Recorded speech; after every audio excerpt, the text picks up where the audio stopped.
TSRJC set model paper 1. So which are the important for examination point of view. So here the first model paper 1, observe here, that is a first question from the model paper 1. World Bank located at ప్రపంచ bank ఎక్కడ ఉన్నది అనేది question సంబంధించింది. So there is A 3 important options, that is Washington, Moscow, Tokyo and also Beijing. The important one answer goes to the Washington, that is option A. So world bank located at Washington. And second question, HDI estimated which of the following. HDI means Human Development Index. So that is a Human Development Index. So these Human Development Index are showing the important phenomenon of the countries which is developed countries and developing countries or underdeveloped countries.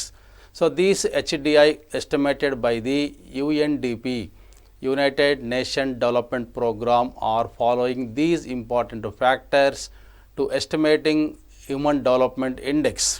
So it is a main important phenomenon taken by the UNDP along with important factors, that is a which of the following factors are estimating by the HDI from UNDP. That is a literacy rate, per capita income, life expectancy rate. So all are correct, all the above. And third one, Right to Education Act belonging this year. The Right to Education, it is a very important act taken by the government sector, that is a Right to Education Act. It belongs to this year. So which year implemented? It is a Right to Education. ఇప్పుడు విద్యా హక్కు చట్టాన్ని ఎప్పుడు తీసుకురావడం జరిగింది? That is A 2006, 2007, 2008 and 2009. The answer goes to the 2009. Next, fourth question, as per 2016 and 17 data, the per capita GSDP of Haryana in lakh rupees. So it is one of the main important GSDP, gross state domestic product, gross state domestic product. It is one of the main important one, that is a GSDP. So GDP means gross domestic product. It is a interlinked with all states and implementing by the central government on budget. But here GSDP denotes only state budget, that is a gross state domestic product. So what is the important gross domestic products of the Haryana state in the year of 2016 and 17? So here there is a 4 options. First goes to the 2.15 lakhs rupees, and B 1.82, next one C 0.66, or last one none of the above. So the answer goes to the first one, that is a 2.1. That is a, as per the 2016-17 data, inculcate the showing about the GSDP of Haryana state, that goes to the 2.15 lakh rupees. As per 2011 census, the literacy rate of Himachal Pradesh. Already we know literacy rate, the people who can read and write at the age of 7 and above, that people goes to the literacy rate, all literate people. So in this position, as per 2011, the census calculating of the literacy rate of the Himachal Pradesh, that is a 4 options here. The first one 77%, and second one 84%, C 64%, D 70%. The answer goes to the 84%. Next one, the IMR per 1000 of Bihar state. So IMR rate, that is a infant mortality rate. IMR means infant mortality rate. It is a one of the IMR, infant mortality rate, showing about that the children live births per 1000 per year. అంటే ఒక సంవత్సర కాలంలో 1000 మంది శిశువులు జన్మిస్తే వారిలో మరణించే వారి సంఖ్యను తెలియజేసేదాన్ని శిశు మరణాల రేటు అంటారు. That's called as a IMR rate per 1000, calculating per 1000 in the year of 2006 of Bihar state. So how many members are go to death fall in the Bihar state in the year of 2006? So there is a 4 options, 1000 for 33, 1000 for 25, 1000 for 38 and 1000 for 26. But there is a highest position goes to the Bihar state, that goes to the 38 for 1000 live births of the children in Bihar state. So answer goes to the C option, is the right answer for the IMR rate of Bihar state. Human Development Report belonging which of the following organization? So Human Development Report, HDR, Human Development Report compulsory made by the countries of world, that is UNDP. So first of all, it was implemented in the year of 1990 by the aim of to categorizing of the countries of per capita GSDP. That is a very important version taken by the countries, that goes to the UN, that is a answer goes to the UNDP. The first answer, that is a WTO, World Trade Organization. So these World Trade Organization implementing, that is a main important trade activities among the country in the world. WHO, World Health Organization, it maintaining the health education and health position of the population in the world. UNESCO, United Nations Education and Scientific Cooperation, that's called as one of the main important branch of the UNO. Next, last one, UNDP, United Nations Development Program. It is one of the main important calculating that HDR report, getting the important categories of the countries. అంటే దేశాలను అనేక రకాలుగా విభజిస్తూ ఉంటారు. ఆ విభజించే క్రమంలో UNDP ఈ అంచనా వేస్తూ ఉంటుంది.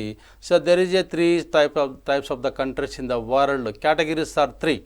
That goes to the high income countries or high income groups. Next one, middle income countries or middle income groups. Next one, low income countries or low income groups. These are the 3 categories are given by the UNDP. The countries US dollars, so they are calculating HIG US dollar. So it is one of the symbol, the highest value of the currency in the world, that is a dollar. The US dollar 12,055 above. So that country is called as a high income groups or higher income countries. So below 12,055, that countries goes to the MIGs, and also next one 995, below 995 US dollar, that countries goes to the lower income groups. So these are the categories dividing by the UNDP and calculating Human Development Report in every year. So they are announcing the report of Human Development Report to getting the information and given the ranks, the which state is very high, which country is very high, which country is very low position, to calculating of the factors of Human Development Report. Next one, as per HDR 2007 report, the PCA in Sri Lanka. So there is one of the main important version.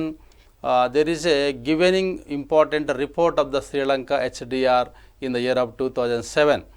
కాబట్టి మానవ అభివృద్ధి సూచికలో భాగంగా 2007 సంవత్సరంలో report ప్రకారము శ్రీలంక దేశానికి సంబంధించిన PCA ఎంత, అంటే పర్ క్యాపిటల్ ఇన్కమ్ ఎంత అంచనా వేశారని చెప్పేసి మన క్వశ్చన్ అడుగుతూ ఉన్నారు. So there is A 4 options. First option 11,326 and B 6,386 and 3,677 and D 2,471. So the answer goes to the 11,326. Next one, the literacy rate of India in 2011 data. It is one of the main important question. In previous examination, I observed many questions. It is a very important question to giving the literacy rate 2011. For example, we can take many data from any time we are calculating the literacy rate and also population rate every 10 years. So in the year of 2011, the data goes to the these 4 options. 92.6 percentages, 74.04 percentage, 61.5 percentages and 64.7 percentages. The answer goes to the 74.04 percentage. It is a very highest position comparing of the before decades. So it is one of the main important factor to deciding the literate people in India, that goes to the approximately 75 percentages, but in the total percentage it goes to the 74.04 percentage of the India's literacy rate in the year of 2011. As per the HDR 2017 data, the HDR rank of India. So the HDR rank announced by the UNDP, but there is one of the main data in the year of 2017, the India's rank. So options 130 rank amongst 189 countries. So there is a 189 countries approximately calculating the total HDR. So HDI rank. So amongst all 189, the India goes to the 130th rank. It is one of the main important rank deciding by the UNDP report 2017. But in the year of 2019-20, it is a new data. As per new data, the HDI goes to the 129th. కాబట్టి 129 rank వరకు భారతదేశం India rank తీసుకురావడం జరిగింది HDR రిపోర్ట్లో. So before 2017 we have highest ranks, but we are getting the now 129th rank, 130 rank. So it is one of the developing situation indicate this rank. For example, we are going to the per capita GSDP, per capita GF ఒకటి, next one literacy rate, next one life expectancy ratio, and a gross enrollment ratio. These are all calculating in India. It is better to comparing other countries of South India or South Asia. So we are going to the 130th rank in the year of 2017 and 129 rank 2019 and 20 data. Subtropical high pressure belt is called. It is one of the main question in the previous examinations also. Subtropical high pressure belt is called, that is a harsh latitudes. The doldrums going to the 0 degree latitudes, and Coriolis force, it come from the doldrums areas, and belt of calm, it goes to the south part. But harsh latitudes are showing the pressure belt is called subtropical, that's called as harsh latitudes. So it is one of the main important waves came from the different waves from east to north and south to east. So these are the important phenomenon taken by the Indian tropical region, also the getting harsh latitudes. So is an instrument used to measure the atmospheric pressure. Atmospheric pressure ను మనకు కొలిచేటువంటి పరికరం ఏది, లెక్కించే పరికరం ఏదని చాలాసార్లు ఎగ్జామ్స్లో అడుగుతూ ఉంటాడు. So there is A 4 options: thermometer, hygrometer, barometer and wind vane. The answer goes to the barometers. Atmosphere pressure compulsory measuring by the barometer. It is one of the main important instrument used with the measuring of atmospheric pressure. The thermometer or estimation of the temperature, and hygrometer estimation of the మనకు నీటి ఆవిరిని కొలిచేదేమో hygrometer అంటారు, ఉష్ణోగ్రతను కొలిచేదేమో thermometer అంటారు. Next wind wave అంటే గాలి ప్రవాహాన్ని కొలిచేది wind wave అంటారు. కాబట్టి భారాన్ని కొలిసేది మాత్రం, ప్రెజర్ని కొలిసేది మాత్రము మనకు బారోమీటర్ అని చెప్పుకోవచ్చు. So it is a one of the atmospheric pressure calculating by the barometer. So the place Noonmati in India is related to which among the following. మనకిచ్చిన ఫాలోయింగ్స్లో ఈ నూన్మతి అనే ప్లేసు దేనికి సంబంధించింది అనేది question. So there is a industrial estates in India, but so many important estates are prolonged by the government sector in urban areas and also rural areas. But here the place Nunmati, it is a very, very important place to getting the many industrial areas. So it belongs to which industries? So there is a options goes to the 4 options మనకు ఉన్నాయి. 4 ఆప్షన్స్లో ఒకటి cotton industry, petroleum industry, iron industry and sugar industry. So it's belongs to the petroleum industry. The Noonmati belongs to the petroleum industries. But cotton industry it belongs to the Bombay, ఆ ప్రాంతాల్లో మనకు లభిస్తూ ఉంటుంది. దాంతోపాటుగా ఐరన్ ఇండస్ట్రీ బీహార్ ఆ ప్రాంతాల్లో లభిస్తూ ఉంటుంది. షుగర్ ఇండస్ట్రీ ఉత్తరప్రదేశ్ ప్రాంతాల్లో లభిస్తూ ఉంటుంది. But petroleum industry locating Orissa, Uttar Pradesh, Maharashtra ప్రాంతాల్లో లభిస్తూ ఉంటుంది. The Noonmati is one of the main important place to indicate petroleum industry in India. So which of the following tribes has the longest population in India? So tribes అంటే జాతులు నివసించే ప్రాంతాలు ఉంటాయి కాబట్టి ఈ క్రింది వాటిలో ఏ జాతి జనాభా ఎక్కువగా ఉంది? So which is the longest population in this tribes? There is a 4 tribes: Bhils, Meenas, Gonds and also Sahariyas 4 రకాలుగా ఉన్నారు. దీంట్లో ఎవరు ఎక్కువ జనాభా ఉంది అంటే బిల్స్ అనేవారి జనాభా చాలా ఎక్కువ ఉంది భారతదేశంలో. The highest population of the country of the tribes that goes to the Bhils. Madhya Pradesh, Bihar, Maharashtra ప్రాంతాలలో ఈ బిల్స్ అనేవారు చాలా జనాభా ఎక్కువ కలిగి ఉంటారు. That is the Bhils is a very longest population tribes in India. Next, which of the following rivers feeds the Tehri dam? Tehri డ్యామ్కి సంబంధించి క్రింది వాటిలో ఏ నదికి సంబంధించింది అనేది ఇక్కడ క్వశ్చన్. ఇక్కడ Alaknanda, Bhagirathi, Gandak and Ghaghra. The answer goes to the Bhagirathi. Which gases are not the green house gases? Green హౌస్కు సంబంధించినది కానిది అన్నాడు ఇక్కడ. Which gases are not? You can find out here the question compulsory you can read here. There is a not or either nor or not. Not ఉందా లేదు చూసుకోవాలి. నాటు ఉందంటే మనకు కానిది అని అర్థం. నాటు లేకపోతే అది అనుకూలమైన క్వశ్చన్గా తెలుసుకోవాలి. So which gases are not the green house gases? Here methane, CFC, CO2 and hydrogen. So from these four one is not interlinked with the greenhouse gases. ఒకటి కాదు, that is a hydrogen.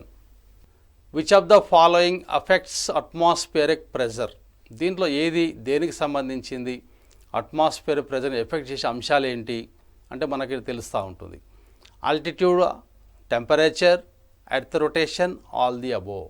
కాబట్టి answer మనకు all the above వస్తుంది. Altitude అంటే ఎత్తుకు సంబంధించిన అంశము atmospheric ప్రెజర్ను ప్రభావితం చేస్తుంది. సో ఎత్తు పెరిగే కొద్దీ దానికి ప్రెజరు తగ్గుతూ ఉంటుంది, ఎత్తు తగ్గే కొద్దీ ప్రెజరు పెరుగుతూ ఉంటుంది. It inverse relation between altitude and also pressure. Temperature also one of the main atmosphere pressure effects. When increasing temperature, low pressure; decreasing temperature, high pressure. Earth rotation is common, but all the above answer correct. Altitude, temperature, earth rotation. కాబట్టి భ్రమణం కావచ్చు, భూమి తిరిగే rate కావచ్చు, ఉష్ణోగ్రత కావచ్చు, ఎత్తు కావచ్చు. ఈ 3 అంశాలు వాతావరణాన్ని, పీడనాన్ని ప్రభావితం చేసే ముఖ్యమైన అంశాలు. So answer goes to the all the above. కాబట్టి ఆల్ ది అబోవ్ అనేది దీనికి సంబంధించిన అంశంగా చెప్పాలి. So find the correct fair. ఇక్కడ ఇచ్చిన వాటిలో కరెక్ట్ ఫేర్ అని అడుగుతున్నాడు.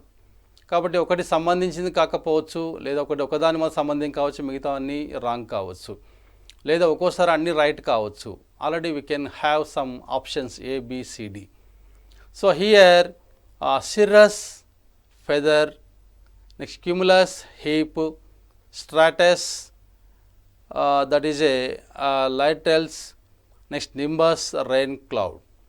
So answers are for A 1 only, B 1, 2, C 3, 4, D 1, 2, 3 and 4 correct. The answer goes to the 4th one, that is a D. So cirrus belongs to the featherer, and cumulus belongs to the heap, and stratus belongs to the littile, and nimbus belongs to the rain cloud. కాబట్టి ఇవి మేఘాలకు సంబంధించినవి. వర్షించే విధానాన్ని బట్టి మేఘాలు అనేక రకాలుగా విభజించడం జరిగింది కాబట్టి అన్ని కాలమ్స్ కూడా కరెక్ట్గా మనం చెప్పుకోవచ్చు. So these are the fair, the correct fair, all are correct. Which of the following are not the tributaries of the Ganga? కాబట్టి కింది వాణిలో గంగా నదికి సంబంధించని ఉపనదులు అడుగుతున్నాడు. So what are the important tributaries of the Ganga but are not here? You can find here not here. Not అని వచ్చింది కాబట్టి గంగా నదికి సంబంధించని ఉపనదులు ఏవి అని అడుగుతున్నాడు ఇక్కడ. సో ఇక్కడ Ramganga it belongs to the gangetic river tributary, Kosi belongs to the gangetic river tributary, and Mahananda also belongs to the gangetic tributary. But one is not belongs to this one, that is called as a Penganga. Penganga is not a tributary of Gangetic river. So it's not a tributary of Ganga, but remaining three A, B, C, R belongs to the tributaries of Ganga. Name the river which is known as Dakshina Ganga. Dakshina Ganga ani ఏ నదిని పిలుస్తాము? So name the river which is known as దక్షిణ గంగా. క్రింద అనేక నదులు ప్రవహిస్తూ ఉంటాయి. ఆ ప్రవహించే నదులలో దక్షిణ గంగా అని దేనికి పేరు ఉంది? So that is A Krishna, Kaveri, Godavari and Mahanadi. But the answer goes to the Godavari. It is the longest river in south India. So it's called as a దక్షిణ గంగా అని చెప్తాం. కాబట్టి నాసిక్ త్రయంబక్ అనే ప్రాంతంలో ఇది జన్మిస్తూ ఉంటుంది. అనేక ప్రాంతాల్లో జన్మించి చివరికి బంగాళాఖాతంలో కలుస్తుంది. కాబట్టి దక్షిణ భారతదేశంలో ప్రవాహంగా అనేక రకాల ప్రాంతాలకు వ్యవసాయ రంగానికి మరి త్రాగునీరుకు ఎంతో ఉపయోగపడుతున్న పెద్ద గొప్ప నది కాబట్టి దీన్ని దక్షిణ గంగా అంటారు. That is a Godavari. So the answer goes to the C, Godavari. Find the wrong fair. ఇక్కడ ఇచ్చిన వాటిలో రాంగ్ ఫేర్ ఒకటి కనిపిస్తూ ఉంది. కాబట్టి మనకు different sectors and different goods, making of the goods in different sectors. కాబట్టి వివిధ రంగాలలో మనకి ఏవి కనిపిస్తూ ఉంటాయి, ఏ వస్తువులు తయారు చేస్తూ ఉంటారు, ఏ రంగం దేనికి సంబంధించింది అనేది ఇక్కడ మనకు కనిపించాలి. కాబట్టి here what is a wrong fair? ఇక్కడ ఇచ్చిన వాటిలో రాంగ్ ఫేర్ ఏది? కాబట్టి fisherman belongs to primary sector, courier belongs to the service sector, tailoring belongs to the domestic sector. But here not correct fare or wrong fare, that is a beekeeper is secondary sector. But beekeeper belongs to the not secondary sector, it belongs to the primary sector. Kabatti it is the wrong ones. From these above remaining 1 to 4 are right answer, but 3 is a wrong fare. So beekeeper belongs to the primary sector, that is agriculture sector. Find the not correct fare. ఇక్కడ వాటిలో కింది వాటిలో correct కాని fair అడుగుతున్నాడు. So which is the not correct here? Correct కానిది ఏది? That is husk, bran, tar, petroleum. But it is not correct fair. That is a second one answer. Bran it is not a final good. Husk it is a intermediate good. Tar intermediate good. Next one petroleum final goods. But Bran it's not belongs to the final good, it goes to the intermediate goods. So answer goes to the second one. రెండవ దానికి answer అవుతూ ఉంటుంది. So the correct fair 1, 3 and 4 and wrong fair belongs to the second one. Wrong fair అనేది second ఆప్షన్కు తెలియజేస్తూ ఉంటుంది. So what is organised sector? Organised sector అంటే ఏమిటి? So there is A so many sectors in the economy. Primary sector, secondary sector, tertiary sector, organized sector and also unorganized sectors. So what is organized sector? దీంట్లో organised sector అనగానేమి? That is A mostly literates, formal process, technology, all the above. Answer goes to the fourth one, all the అబో. అంటే వ్యవస్థీకృత రంగం అనగానేమి అనేది తెలుగు సంబంధించిన question. మన వ్యవస్థీకృత రంగం అంటే ఏంటిది అంటే వ్యవస్థీకృత రంగంలో పనిచేసే వారి యొక్క అక్షరాస్యత విద్యా ప్రభావం చూపిస్తూ ఉంటుంది. ఫార్మల్ ప్రాసెస్ సాంకేతిక రంగాలలో ఉత్పత్తి ప్రారంభం చేస్తూ ఉంటారు, టెక్నాలజీ ఉపయోగిస్తూ ఉంటారు, డైలీ వేజ్ రేట్ పొందుతూ ఉంటారు, డైలీ వర్క్ పొందుతూ ఉంటారు, మరి పెయిడ్ లీవ్స్ ఉంటాయి. ఇవన్నీ కలిసి ఉంటే దాన్ని మనం ఆర్గనైజ్డ్ సెక్టార్స్ అంటారు. So what is organised sector means the answer goes to the all the above. కాబట్టి అన్ని ఆప్షన్స్ మనకు కరెక్ట్ అవుతూ ఉంటాయి. So that mostly literates, formal process and technology. So these 3 are goes to the all the above answer correct. So it is one of the main important question in previous questions paper also asking this question, what is organized sector? Find the odd one. దీంట్లో ప్రత్యేకత కలిగిన అంశం ఏంది? ఒకటి రాంగ్గా ఉంటుంది, మిగతా అన్నీ కరెక్ట్గా ఉంటాయి. అంటే ఒక రంగానికి సంబంధించిన అంశాలు ఒకే సైడ్ ఉంటాయి, ఒకటి మాత్రమే కానిది ఉంటుంది. దాన్ని మనం ఏమంటామంటే ఆడ్ వన్ అంటారు. Railways, roadways, airways and email. So railways, roadways and airways are belongs to the transport sector, but email it belongs to the technical sector. So it is one of the here hard one that goes to the D answer. Email is one of the answer, above or wrong. The odd one goes to the D answer. Find the odd one, another question. So that is a teacher, bank employee, government employee and peddler. So which is the wrong one?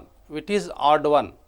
Teacher, bank employee and government employee belongs to the service sector or government sector, but peddler it not belongs to the service sector. It is one of the odd one.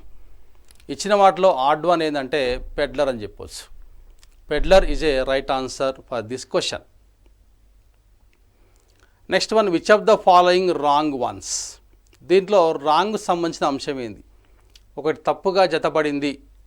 తప్పుగా జతపరచబడింది కాబట్టి which is wrong once from these questions? That is primary, secondary and service sectors, organised sector. So which is correct and which is wrong once here?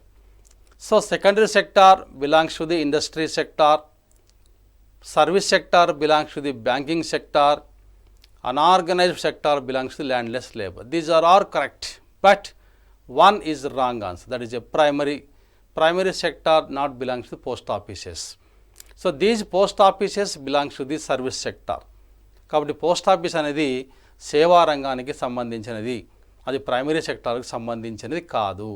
కాబట్టి remaining 3 are correct. Secondary sector అంటే మనం ద్వితీయ రంగం అంటారు. ద్వితీయ రంగానికి సంబంధించి industries ఉంటాయి, అదేవిధంగా బిల్డింగ్ కన్స్ట్రక్షన్ ఉంటుంది, మ్యానుఫ్యాక్చరింగ్ ఉంటాయి, స్మాల్ స్కేల్ సెక్టార్స్ ఉంటాయి, లార్జ్ స్కేల్ సెక్టార్స్ ఉంటాయి. These are all including in the secondary sector. But in service sector the another name tertiary sector belongs to the roadways, railways or transport sector, technical sector, next banking sector, post offices, next one the public and private services all belongs to the service sector. But unorganized sector, it is landless labor. Mostly population depend upon the organized sector in India. 92% they are depend upon this sector. Most of the people are illiterates, but there is no work position, but they are not getting the regular payments, there is no paid leaves. That belongs to the unorganized sector. So mining, these are all including in the primary sectors. అంటే ఇవన్నీ కూడా primary సెక్టార్కి సంబంధించిన అంశాలు తప్ప post office కాదు. Post office belongs to the service sector. So the unpaid work is done mostly by. కాబట్టి ఇక్కడ unpaid work అనేది మనకు కనిపిస్తూ ఉంటుంది. సమాజంలో మనకు ఎటువంటి వేతనం లేకుండా వాళ్ళ సర్వీస్ అందిస్తూ ఉంటారు. For example their house holds are working many womens, but they are not getting any wages from the family members. For example, here 4 options. Unorganized sector, they are getting the wages. Next one, organized sector, they are getting the payments. Men are getting the payments, but women in the household sector, so they are not getting any payments, but they are doing something for their family. కాబట్టి గ్రామీణ ప్రాంతాల్లో కానీ పట్టణ ప్రాంతాల్లో కానీ ఒక స్త్రీలు వాళ్ళ ఇండ్లలో పనిచేసేటువంటి సేవకు, వాళ్ళు చేసే సేవకు ఎటువంటి ప్రతిఫలం అనేది ఇవ్వడం జరగదు. That's called as the main unpaid work is done mostly by the women in India. Next one, the technical term to denotes the GDP dash is GDP. కాబట్టి జీడిపి అనేది ఒక టెక్నికల్ వర్డ్. ఇట్ డినోట్స్, దేని తెలియజేస్తూ ఉంటుంది? లోన్స్నా, ప్రాఫిట్సా, వాల్యూసా and మనీయా. The final goods and services value goes to the GDP అని చెప్పాలి. అంటే విలువ, the final goods and services value. So the final goods and services value belongs to the GDP. The values are important in GDP, not money, so not profit and not loans. The value compulsory calculating by the GDP. It is one of the technical word in the economy, that's called as a GDP. Next one, employees in dash sector don't have any special benefits. కాబట్టి ఇక్కడ ఉన్న సెక్టార్స్లో మనకు ఎక్కువ special benefits ఉండవు. అలా అది ఏ sector అంటున్నాడు answer క్వశ్చన్లో. కాబట్టి which sector not have the benefits of the employees. కాబట్టి ఉద్యోగితలో పనిచేసే వారికి ఇక్కడ స్పెషల్ బెనిఫిట్స్ ఉండవు. మళ్ళీ అది ఏ రంగం అంటున్నాడు. So there is answer organised sector, public sector, private sector, unorganised sector. So there is answer goes to the fourth one, D, unorganised sector. ఎందుకంటే ఇక్కడ ఆర్గనైజ్డ్ అంటే ఏంది, స్పెషల్ లిటరేట్ పీపుల్స్ ఉంటారు, they are getting daily wage rates and they are getting the paid holidays. So most of the important facilities are getting by the organized sector. Public sector nothing but government sector. Private sector also implementation some important facilities to their employees, for example softwares. But here differences among all these differentiation. Unorganized sectors are not getting any benefits and special benefits from the management or organization. So it is a answer goes to the fourth one, that is a D answer. So employees in dash sector, that is unorganized sector, don't have any special benefits. వాళ్ళకి ఎటువంటి ప్రత్యేక సదుపాయాలు కానీ ప్రత్యేక విధానాలు కానీ ఏమి అనేది ఉండవు. వాళ్ళు ఎంత పని చేస్తే అంతే మాత్రమే వేతనం లభిస్తూ ఉంటుంది. సో ఎన్ని గంటలు పని చేస్తే అన్ని గంటలకు వరకు మాత్రమే వాళ్ళకు అనేక రకాల వేతనాలు పంపిణీ చేయబడతాయి తప్ప మిగతా ఫెసిలిటీస్ ఏమి కూడా ఎవరు ఏర్పాటు చేయరు. So that is one of the main important drawback of unorganised sector. They are not getting any benefits from the public and private sectors. So nearly 80% of dash households in India are small and marginal farmers category. కాబట్టి 80% ఈ small and marginal farmers ఎక్కడ నివసిస్తూ ఉన్నారు అనేది question. So rural areas, urban areas, country side and village outskirts. కాబట్టి ఎక్కడ ఎక్కువ అంటే మనకు answer goes to the rural house holds. అంటే గ్రామీణ ప్రాంతాలలో జనాభా ఎక్కువ నివసిస్తూ ఉంటారు. సో బికాజ్ ఆఫ్ ఎందుకొరకంటే they are depend upon the primary sector. Primary sector పైన ఆధారపడి పనిచేస్తూ ఉంటారు, వ్యవసాయ రంగంపై ఆధారపడి పనిచేస్తూ ఉంటారు, పశువుల పెంపకంలో పనిచేస్తూ ఉంటారు, కోళ్ళ పెంపకంలో పనిచేస్తూ ఉంటారు, మైనింగ్లో పనిచేస్తూ ఉంటారు. So they are working in their house.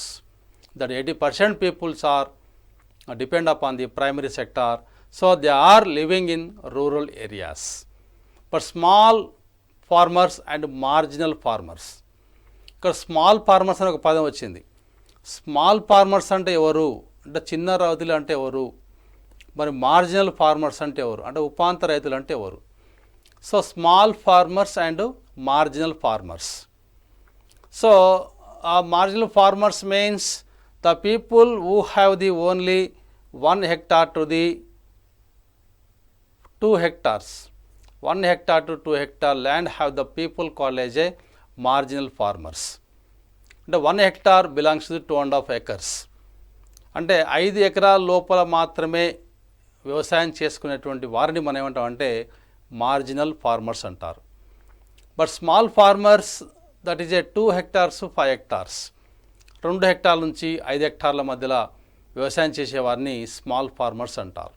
So these 2 important categories are living in the rural areas. కాబట్టి వీళ్ళందరూ కూడా రూరల్ ఏరియాలో పనిచేస్తూ ఉంటారు. So there is no employment position in urban areas because they are belongs to the unskilled labours. అంటే నైపుణ్యాలు ఉంటాయి, ఉండకపోవచ్చు, తక్కువ నైపుణ్యం కలిగి ఉండవచ్చు, అసలు నైపుణ్యం లేకపోవచ్చు. కాబట్టి వ్యవసాయానికి మాత్రమే అవసరమయ్యే నైపుణ్యం కలిగి ఉండొచ్చు. అటువంటి వారందరూ కూడా ఎక్కువ మంది గ్రామీణ ప్రాంతాల్లో నివసిస్తూ ఉంటారు, వాళ్ళ జీవనాన్ని గడుపుకుంటూ ఉంటారు. So nearly 80% of rural house holds in India or small and marginal farmers categories. That is one of the answer goes to the A. Next one, urban, it is already we know their employment position, countryside, different states and village outskirts, they are good tribes. So these are the important factors are remaining categories are belongs to the remaining 20 percentages. Bhopal gas disaster took place in India in.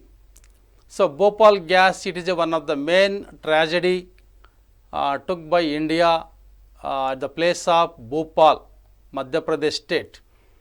మధ్యప్రదేశ్లోని భోపాల్ నగరంలో union carbide అనే సంస్థ అనేక రకాల వాయువులు విడుదల చేయడం ద్వారా చాలామంది మరణించడం జరిగింది. So that is a called as a Bhupal gas tragedy అంటారు.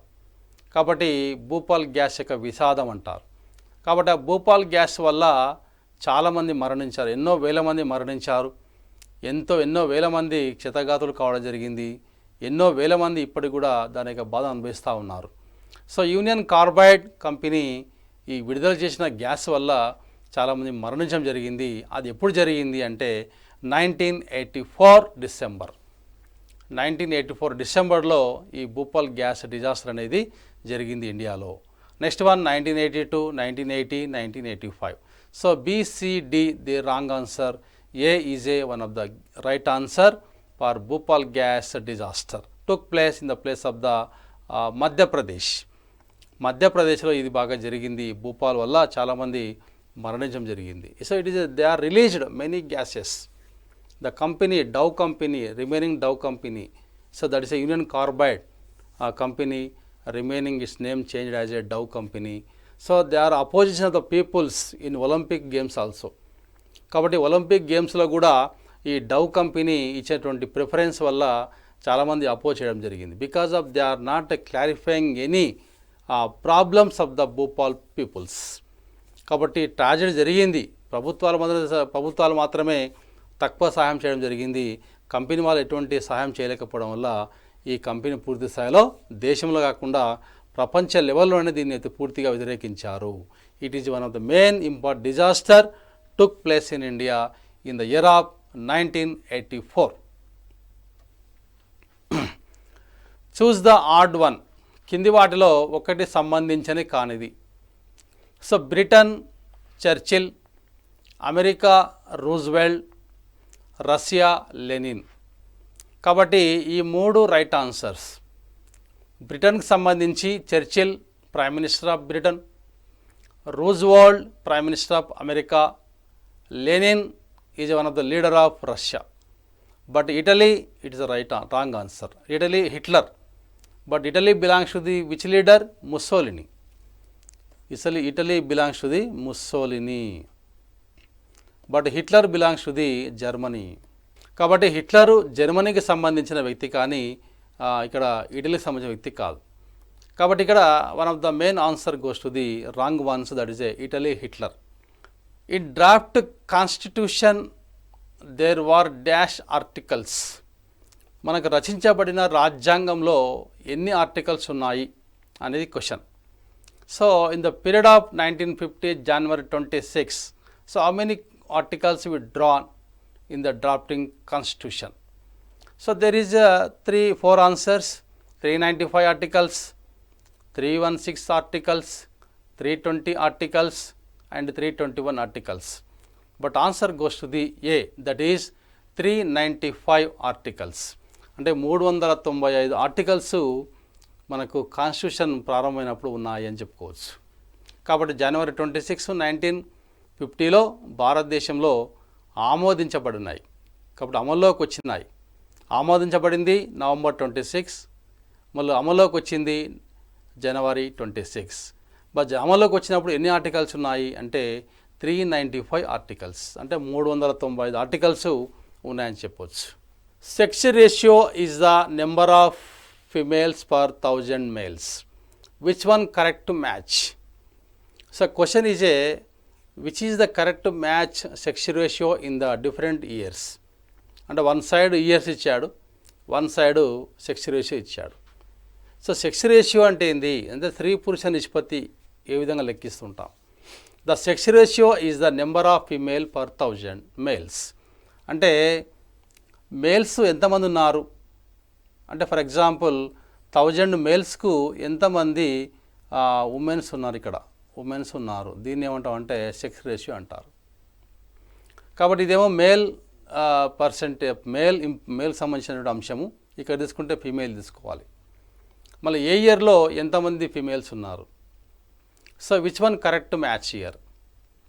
For example in the year of 1981, so there is A sex ratio 930, it's wrong answer. 1991 933, 2001 929, by 2011 940. So it is a right answer. So the sex ratio compulsory examine from the female per 1000 males. కాబట్టి 1000 మంది పురుషులకు ఎంతమంది స్త్రీలు ఉన్నారు తెలిపేదాన్ని sex ratio అంటారు. దాన్ని స్త్రీ పురుష నిష్పత్తి అంటారు. కాబట్టి మన దేశంలో ఈ స్థాయి చాలా తక్కువగా ఉంది, అంటే 940. అంటే we scarcity of the 60 members, అంటే 60 మంది తక్కువగా ఉన్నారు. So there is so many causes are there. Population మనం తీసుకుంటే దీనికి పర్సెంటేజ్ తెలుస్తూ ఉంటుంది. పాపులేషన్ పెరుగుతూ ఉంది, స్త్రీ యొక్క పాపులేషన్ బాగా తగ్గుతూ ఉంది, అంటే పెరిగే రేటు తగ్గుతూ ఉంది. కాబట్టి it is very low rate showing by the India compare to other countries. మన ఇండియాకు చాలా తక్కువ ఉందని చెప్పొచ్చు. 2011లో 1000 మంది పురుషులకు 940 మంది మాత్రమే ఉన్నారు. So it is one of the right answer in this question. ఈ క్వశ్చన్లో ఇది రైట్ ఆన్సర్ అవుతుందని చెప్పాలి. Next sex ratio in some states which is correct fair. ఇక్కడ ఇచ్చిన వాటిలో వన్ సైడ్ స్టేట్స్ ఇచ్చారు, మళ్ళీ another side goes to the sex ratio. కాబట్టి ఏ స్టేట్లో ఎంత సెక్స్ రేషియో ఉంది యాజ్ పర్ 2011 సెన్సస్. కాబట్టి 2011 లెక్కల ప్రకారం, జనాభా లెక్కల ప్రకారం భారతదేశంలో కొన్ని ఎంపిక చేయబడ్డ స్టేట్లలో సెక్స్ రేషియో ఎంత ఉంది అనేది కావాలి. కాబట్టి విచ్ మ్యాచ్ ఈజ్ కరెక్ట్, లేకపోతే అన్ని కరెక్ట్ ఉన్నాయా, ఒకటికి రాంగ్ ఉందా, ఇవన్నీ తెలుసుకోవచ్చు ఇక్కడ. So Haryana 870, Punjab 880, Telangana 988, Kerala 1040. So which is right, that is a 1 A1B, 2 C and D, 3 A, B, C. The right answer goes to the all are correct. అన్నీ కూడా కరెక్టే అని చెప్తున్నాడు. ఎందుకు ఇట్లా ఈ విధంగా ఇవ్వడం జరిగింది అంటే ఎగ్జామినేషన్ పాయింట్ ఆఫ్ వ్యూలో ఒకసారి ఇవన్నీ చార్ట్ చూస్తే మీకు ఐడియా వచ్చేస్తుంది. సో ఈ క్వశ్చన్ ఏ విధంగానే అడగొచ్చు. హర్యానాలో 1000 మంది పురుషులకు 870 మంది మాత్రమే ఉన్నారు, పంజాబ్లో 880 మాత్రమే ఉన్నారు, తెలంగాణలో 988 ఉన్నారు, కేరళలో అంతకుమించి ఎక్కువ ఉన్నారు. కాబట్టి ఒకసారి క్వశ్చన్ రిపీట్ అడుగుతూ ఉంటాడు, what is the sex ratio of Kerala. So 1040. Next question, so what is the sex ratio of Telangana 988. But 880 belongs to which state sex ratio, that is Punjab. 870 belongs to which state of sex ratio, Haryana. So these are different types of questions are making by the examination point of view. So you can observe this chart, you can get many marks from this question. It's a group of question, it's a group of answer here. So that is a sex ratio in some states, that is all are correct. Match the following. ఇక్కడ మనకు match the following ఇచ్చాడు. ఈ match the ఫాలోయింగ్లో which is wrong ABCD అనే దాంట్లో చూసుకోవాలి. So one side instruments and another side use to measure. Instrument ఏంది, దాన్ని దేనికి ఉపయోగిస్తామనేది క్వశ్చన్. ఇది కూడా group of questions and group of answers here. ఇక్కడ మనకి ఇచ్చిన వాటిలో ఏ పరికరము దేనికి పని చేస్తూ ఉంది, దేనికి కొలుస్తూ ఉంటుంది, దేని లెక్కిస్తూ ఉంటుంది అనేది question. For example here odometer, barometer, anemometer and hygrometer. But ఇక్కడ యూజ్ టు మెజర్ తీసుకుంటే atmospheric pressure, rainfall, humidity and wind speed.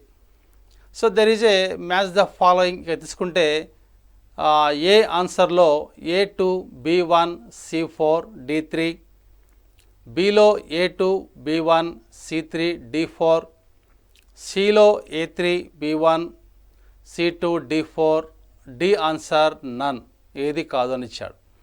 ఇప్పుడు answer goes to the A2 odometer measuring rainfall. Next B1 barometer measuring atmospheric pressure. అంటే బారోమీటరు atmospheric ప్రెజర్ను అంచనా వేస్తూ ఉంటుంది. Next one C4 anemometer estimation of the wind speed, but hygrometer estimation of the humidity. కాబట్టి ఈ విధంగా లెక్కిస్తూ ఉంటారు. కాబట్టి ఇది రైట్ ఆన్సర్ అవుతుంది. A2, B1, C4 and D3. So these are the main important answer in the match the following. That instrument is one side and used to measure is a one side. So these are the two important coordination. You can observe, you can get the one or two questions from these instruments and used to measure. So match the list. ఇక్కడ ఉన్న లిస్ట్లో రెండింటిని match చేయాలి. అంటే రెండింటి కలిపితే ఏ విధంగా answer వస్తూ ఉంటుంది. సో ఇక్కడ విజిట్, ఇఫ్, అసోసియేటెడ్ విత్, ఎవరు విజిట్ చేశారు, దేనికి ఎవరు సంబంధించిన వారు.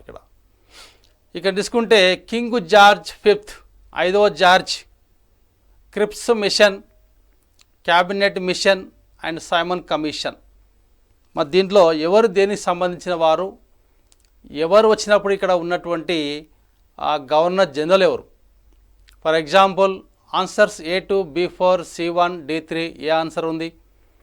బి ఆన్సర్లో A3, B2, C1, D4 ఉంది. C ఆన్సర్లో A1, B2, 2C, 3D ఉంది.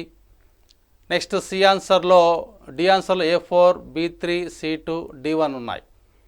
ఇక్కడ తీసుకుంటే మనకు ఆన్సర్ గోస్తుంది ఏ అనేది right answer. A2 King George fifth ఉన్నప్పుడు మన దేశంలో ఉన్నటువంటి గవర్నర్ జనరల్ ఎవరు అంటే Hardinge. Hardinge is a governor general during the period of King George fourth. King George మన దేశానికి వచ్చినప్పుడు హర్డింజ్ అనే గవర్నర్ జనరల్ ఉండేవాడు. B4 Cripps mission. Cripps mission it is a Linlithgow. Cripps mission భారతదేశానికి విచ్చేసినప్పుడు Linlithgow అనే గవర్నర్ జనరల్ ఉన్నాడు. Cabinet mission మన దేశానికి వచ్చినప్పుడు లార్డ్ వెవెల్ ఉన్నాడు. సైమన్ కమిషన్ వచ్చినప్పుడు లార్డ్ ఇర్విన్ ఉన్నాడు. So it is one of the main important question and answers here. You will get compulsory 1 or 2 marks from this chart. అంటే any one, ఎవరు వచ్చినప్పుడు ఎవరు ఉండేవారు, లార్డ్ వెవెల్ వచ్చినప్పుడు ఎవరున్నారు, లేదా క్యాబినెట్ మిషన్ వచ్చినప్పుడు ఎవరున్నారు, సైమన్ కమిషన్ వచ్చినప్పుడు మన దేశంలో ఎవరున్నారు, మరి లార్డ్ ఇర్విన్ కాలంలో ఎవరు వచ్చారు. Some questions are framing by the question paper. ఈ విధంగా అనేక రకాల క్వశ్చన్స్ ఈ విధంగా డివైడ్ చేస్తూ ఉంటారు. మళ్ళీ వాళ్ళు ఎవరు, వాళ్ళు ఏ టైంలో వచ్చారు, మళ్ళీ ఆ అంశానికి సంబంధించిన అంశాలు చాలా ఉంటాయి. So it is one of the main answer. So which is the correct fair. దీంట్లో కరెక్ట్ ఫేర్ ఏంది. So one side is a dance and second side is a states. అంటే ఏ డ్యాన్సు ఏ స్టేట్కు సంబంధించింది అనేది ఇక్కడ కరెక్ట్ ఫేర్ కావాలి. Bharatanatyam, Kathak, Kathakali and Kuchipudi. కాబట్టి 4 dances ఉన్నాయి, నృత్యాలు 4 ఉన్నాయి, మరి స్టేట్స్ 4 ఉంటున్నాయి. మళ్ళీ ఏ స్టేట్కు ఏ డ్యాన్స్ సంబంధించి, తమిళనాడు, ఉత్తరప్రదేశ్, కేరళ, ఆంధ్రప్రదేశ్ 4 స్టేట్స్ ఉన్నాయి, 4 నృత్యాలు ఉన్నాయి. So answer A 1, 2 and 3, B 3 only, C 1 and 4, D all are correct matched. అన్ని కరెక్ట్ మ్యాచ్ అనేది కరెక్ట్ ఆన్సర్. ఇక్కడ D is a right answer. Bharatanatyam belongs to the, dance belongs to the Tamil Nadu. Bharatanatyam తమిళనాడుకు సంబంధించినటువంటి నృత్యము. Kathak dance belongs to the Uttar Pradesh. Kathakali dance belongs to the Kerala. Kuchipudi dance belongs to the Andhra Pradesh. But in Telangana that is a already వినో, మనకు అది parent dance అని చెప్తాం. కాబట్టి ఈ విధంగా డ్యాన్సెస్ గురించి, ఆ డ్యాన్స్ ఏ స్టేట్కి సంబంధించింది, ఎవరు సెలబ్రేట్ చేసుకుంటుంటారు అని చెప్పేసి క్వశ్చన్స్ అడుగుతూ ఉంటాడు క్వశ్చన్ పేపర్లో. కాబట్టి ఈ విధంగా తమిళనాడు ఏమో భరతనాట్యం వస్తుంది, ఉత్తరప్రదేశ్ ఏమో కథక్ వస్తుంది, కేరళనేమో కథాకళికి సంబంధించింది, ఆంధ్రప్రదేశ్ ఏమో కూచిపూడికి సంబంధించింది. కాబట్టి ఆల్ ఆర్ కరెక్ట్. అన్ని ఆన్సర్స్ కూడా అన్ని క్వశ్చన్లకు సమానంగా ఉన్నాయి. So all are correct is a right answer in this question. Match the following. Here folk dances and states. కాబట్టి ఫోక్ డ్యాన్స్ వన్ సైడ్ ఉంది, అనదర్ సైడ్ స్టేట్స్ ఉన్నాయి. కాబట్టి దేనికి ఏది సంబంధించింది? That is Tappeta Gullu, next Naga dance, Garba, next Yakshagana. ఈ 4 folk dances ఉన్నాయి. ఇవి ఏ స్టేట్కి సంబంధించినవి? ఆంధ్రప్రదేశ్, అస్సాం, గుజరాత్, కర్ణాటక. ఇక్కడ తీసుకుంటే ఆన్సర్ ఏలో 1A, 2B, 3C, 4D. Answer below 1B, 2A, 3C, 4D. Answer సిలో 1D, 2C, 3A, 4B. Answer డిలో 1B, 2D, 3A, 4C. So from these 4 options the first option is a right answer. కాబట్టి మొదటిది చాలా right ఆన్సర్గా చెప్పొచ్చు. ఎందుకంటే 1A అంటే తప్పెటగుళ్ళు belongs to the folk dance Andhra Pradesh. ఆంధ్రప్రదేశ్కు సంబంధించినటువంటి ఫోక్ డ్యాన్స్ అది తప్పెటగుళ్ళు. Next 2B Naga dance belongs to the Assam. But there is option Nagaland అంటాడు. Naga dance it not belongs to Nagaland. Naga dance belongs to the Assam. Garba belongs to the Gujarat. And also Yakshagana belongs to the Karnataka. So these are the important dances, folk dances and also states. So it is one of the main important question, group question and group answers here. It covered all the dances and also all the states here. Identified correct matched pairs. ఇక్కడ ఉన్న వాటిలో correct match అయిన పదాలు ఏవి? ఏది కరెక్ట్గా ఉంది, కరెక్ట్గా ఉన్నది ఏంది, రాంగ్గా ఉన్నది ఏంది? List A and list B. Jawaharlal Nehru, Indira Gandhi, next Okkaligas and also anti Hindi agitation and Jats. ఇక్కడ 5 ఆప్షన్స్ ఉన్నాయి. మనకు 5 రకాల క్వశ్చన్స్ ఉన్నాయి. Next list below Panchsheela, privy purses, Haryana, Andhra Pradesh and Karnataka. దీనిలో ఏది కరెక్ట్ మ్యాచ్ అయింది? కాబట్టి ఆన్సర్ తీసుకుంటే ఏలో 1, 2, బిలో 3, 5, సిలో 2, 3, 4 and డిలో 1, 4, 5. The answer goes to the A. That is a 1 and 2 are correct matched. But remaining are wrong. Jawaharlal Nehru belongs to Panchashila. Panchsheel ఒప్పందాన్ని జవహర్లాల్ నెహ్రూ చైనాతో చేసుకోవడం జరిగింది. ఇది right answer. Second, Indira Gandhi privy purse. Indira Gandhi privy పర్స్ను రద్దు చేసింది. అంటే సంస్థానాధీశులకు ఇవ్వాల్సిన రాజాభరణాలు రద్దు చేసింది. కాబట్టి రైట్ ఆన్సర్. బ్యాంకుల జాతీయకరణ చేసింది. కాబట్టి ఈ విధంగా అడుగుతున్నాడు క్వశ్చన్.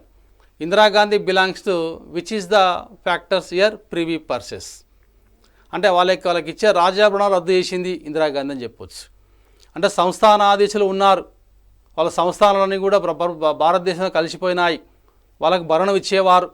అటువంటి ఇచ్చే భరణాన్ని పూర్తిగా రద్దు చేసిన ఘనత శ్రీమతి ఇందిరాగాంధీకి దక్కుతుంది. కాబట్టి Indira Gandhi list B belongs to the privy purses. So A answer correct answer. 1 and 2 is correct. Next ఒక్కలిగాస్, it Haryana. ఒక్కలిగాస్ not belongs Haryana, it goes to the Tamil Nadu. Anti Hindi agitation not belongs to Andhra Pradesh, goes to Tamil Nadu. Next Jats belongs to the Rajasthan, not Karnataka. So these are 3 are wrong pair, 2 are correct pair in this match the following question. ఇక్కడ 40 క్వశ్చన్లో మనకు ఈ విధంగా తెలుస్తూ ఉంటుంది. కాబట్టి ఇవన్నీ దీంట్లో 2 మాత్రమే కరెక్ట్ సమాధానాలు, మిగతా అన్నీ కూడా రాంగ్గా ఉంటాయి. Next one, Tansen a great musician of is time was in the court of. కాబట్టి ఇక్కడ తాన్సేన్ అనే గొప్ప సంగీత విద్వాంసుడు ఎవరి ఆస్థానంలో ఉండేవాడు అనేది ఒకటి. Akbar, Jahangir, Shah Jahan are none. Answer goes to the Akbar. Akbar ఆస్థానంలో ఈ తాన్సేన్ అనే వ్యక్తి గొప్ప సంగీత విద్వాంసుడు ఉండేవాడు. జహంగీర్ కాలంలో కాదు, షాజహాన్ కాలంలో కాదు, మరియు ఎవరు కాదనేది wrong answer. The right answer goes to the Akbar. Next one, who put the most stiff and resistance against the British in India. కాబట్టి ఎవరు బ్రిటిష్ ఇండియాకు వ్యతిరేకంగా పోరాటం చేశారు? The Sikh, the Marathas, the Mughals and none. The answer goes to the Marathas. Marathas అందరు కూడా British వాళ్ళకి వ్యతిరేకంగా చాలా పోరాటం చేశారు అని చెప్పొచ్చు. So Rabindranath Tagore Jana Gana Mana has been adapted as Indian national anthem. How many stanzas of the said song were adapted? Rabindranath Tagore గారు జనగణమనే జాతీయ గీతాన్ని రాయడం జరిగింది. దీంట్లో ఎన్ని స్టాంజెస్ ఉన్నాయి, కాబట్టి ఎన్ని స్టాంజెస్ మనం పాడుతూ ఉన్నాము, మన గీతాలాపన చేస్తూ ఉన్నాము. So there is a only first stanza, it is the right answer. బిలో ఫస్ట్ అండ్ సెకండ్, సిలో ఏ అండ్ బి, డిలో total stanzas. But answer goes to the only first stanza. మనం మొదటి స్టాంజా మాత్రమే ఇప్పుడు గీతాలాపన చేస్తూ ఉంటాం. It is the right answer. So the ratio of width of our national flag to its length is.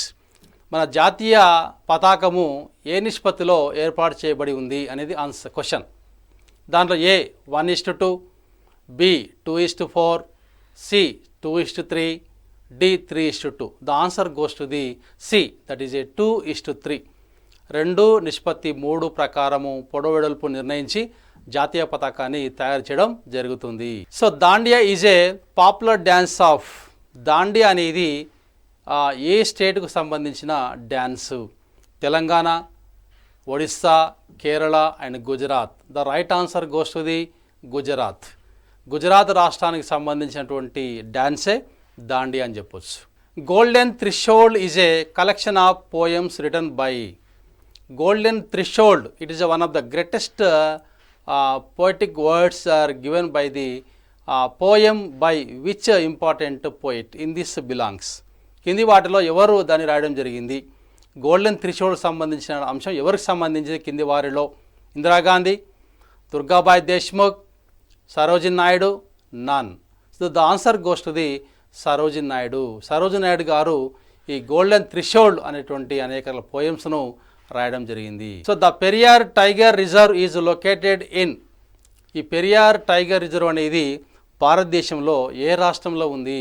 Andhra Pradesh, Kerala, Odisha, Rajasthan. The answer goes to the Kerala is a right answer. The Indian wildlife protection act was implemented in. కాబట్టి ఇండియాలో ఈ wild life protection act ఎప్పుడు చేశారు?